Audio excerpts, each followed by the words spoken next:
Hi guys, my name is Deepthi. I'm the Managing Director of Watermill Accounting, and I help creative and technology entrepreneurs to build a business to make an impact. In today's video, I'm going to talk to you about hiring people. Um, I have a lot of clients.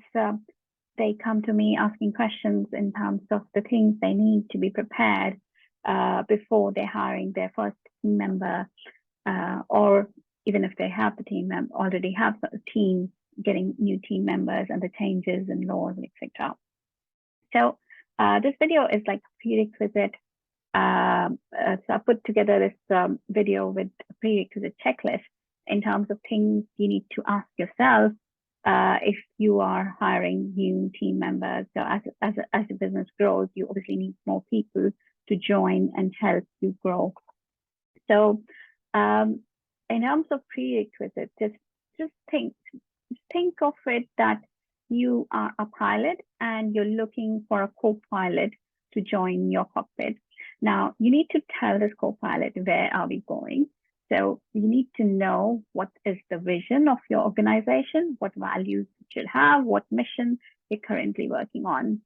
Now you also need to give this co-pilot a manual so that he can find where things are and where to find help, etc. So you as an organization need to have a standard operating procedure where everything is written down, documented in very detail in terms of where to find help.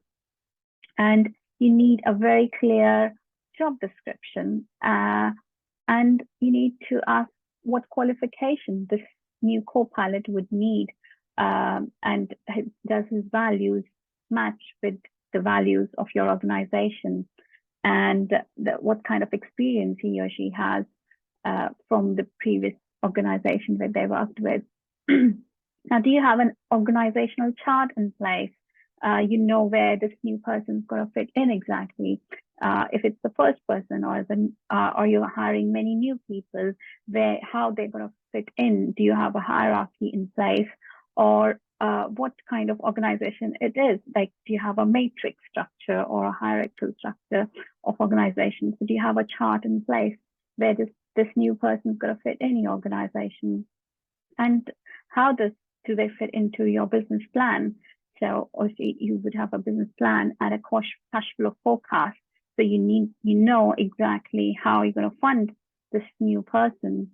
And while preparing your cash flow forecast, have you thought of and accounted for the training and learning time? Because the new person is coming from a different organization, a different place, different mindset, and they have to mold into your mindset and your organization's mindset. It's going to take time to learn. So have you accounted for the learning time when you are thinking about the cost of this new person? Have you accounted for the national insurance, the employer national insurance that you're going to be paying on top of the gross salary? Have you accounted for the employer pension that you have to contribute by law when you are hiring new people? You can do some research in terms of the salary of the level of people you're looking for. Do you have a payroll provider or an accounting firm in place that can provide you with payroll services and pension setup services, so that their payments could be dealt with? Do you have an HR company tie up or a law firm who can build a contract for you? So, for example, I've got a HR company called Peninsula I use to build contracts and manage day-to-day issues with the teams. So yeah. And do you have an insurance in place? So you have an employer national, not employer national insurance, sorry, employer liability insurance in place. So there are places where you can find employer liability insurance. So if something happens to the employee, you are covered with the insurance. Now, where are you going to find these new people? So you could look at different places. So LinkedIn is quite popular. Indeed is a very cost-effective website where you can advertise for hiring new people. or if you have a professional body. So for example, I'm a member of ICAEW, so I can put an advert there on their website if I'm looking for a new team member for my firm. Do you have a recruitment consultant or friends and family? You can ask them if they know somebody who's looking for the role that you're looking for to fill in. And have you looked at the apprenticeship scheme? So the UK government provides apprentice scheme where they actually give you some subsidy when you hire a new apprentice. And you can also contact Job Centre Plus, where you can find where they can help you find new people for your organization. Now, you don't always have to just hire people. You can also subcontract the work depending on the nature of the work you're looking for. So there you can find people on Upwork or Fiverr, so you can outsource things remotely. If it's a small project, you can hire people on these websites.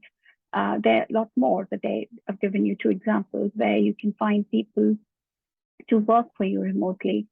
Or you can look for a consultant. So if you are a small organization and you're looking for services such as HR, finance, and marketing, and you yourself do not have experience in these things, it might make more sense to get a consultant rather than hire people, because if you hire somebody, you also have to train them. And if you don't think there is enough knowledge and experience within your existing team organization, it's much more beneficial to get an external consultant, because they're going to ask you right questions in terms of what you need, rather than having somebody internally. Then it's your responsibility to take care or train them. And a bit more in terms of compliance. So as I already said, you need to have a contract in place when you hire a new person. You need to set up a PAYE scheme, that's called Pay As You Earn scheme with HMRC. So you can use a payroll bureau or an accounting firm to help you set up the scheme. You need to be set up with pension. So again, the payroll bureau or accounting firm can help you set up a pension scheme, and insurance. You can find employer liability insurance. A bit more about PAYE setup. So the way PAYE setup works is you need a pay as you earn registration with HMRC. Once you register with them, again, you can use an accounting firm or a payroll bureau to help you do that. Once you register with them, you will receive an PAYE account office number and a PAYE reference number. And you can send this information to your payroll provider, and the payroll provider is going to give you some more forms to fill in by yourself and by your employees, so to be able to set the employee on the payroll as well as on pension. And payroll provider is also going to assess if the auto-enrollment pension is applicable to your organization and to this new employee, depending on the level of salary that new person is getting. So how pension works is it is mandatory to offer pension to your employees.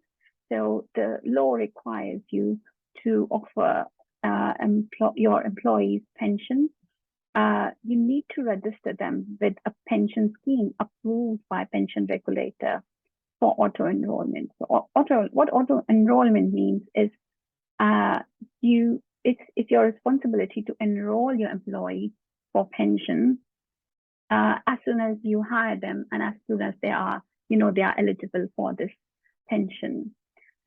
Your service provider, again, is going to help you with the registration at a certain fees. And the employees are auto-enrolled in the scheme. So the way it works is you don't have the option to opt the employees out. So if the employee wants to opt out, they need to speak and call the pension provider and opt out themselves. So you don't have the option not to enroll them if they don't want to. They have to call the pension provider directly and opt themselves out. And as employer, you need to contribute 3% of their pensionable income to the employee pension, and employee needs to contribute 5%. These are the minimal pension requirements. So if you need any more help, you can contact us. We have different offerings, so CFO packages, including basic, standard, and premium. And we also have some CFO support package. So if you already have an internal CFO in place, but having an external consultant helps keeping up to date with different requirements, and it might make more sense to outsource these things. And we also do personal wealth planning. So if you want to get in touch, I have a calendar on my website. So you can go to watermillaccounting.co.uk/contact us, and you can book a time slot for initial consultation with me. Thank you.